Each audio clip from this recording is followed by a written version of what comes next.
Bugün avulubuz bilen birgeleşip, jığılışıp üme yasayбыз үзебезнең зиратыбызда.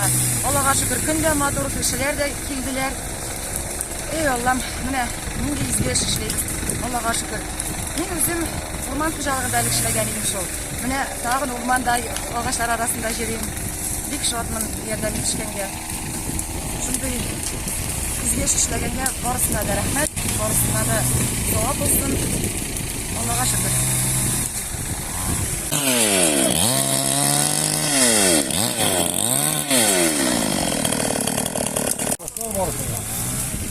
Büyük evlat bulursun, aziz kalırlar.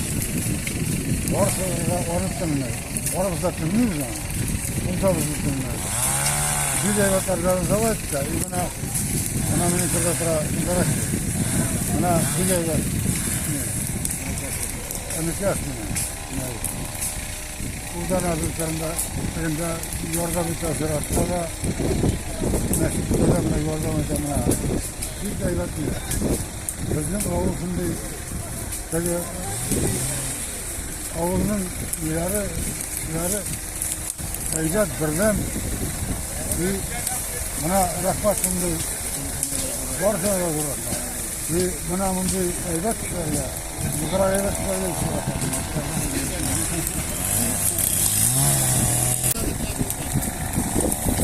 Субботника, Пиратка, Йылда Йылашабыз, Пиратулатабыз, Алыш, Янашыга, Ганнар, Bütünüsüge, Bizden, Avul Farıgı, Şunun için, Bütünüsüne yazılarına, Kurdistan Sayısı ve Maturayı Kike, Tarık Kike, Mahmudi Keller,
Abiyarasının komandası. Yok mu? Yok. Bilmiyorum. Biraz da bileğin de anasında.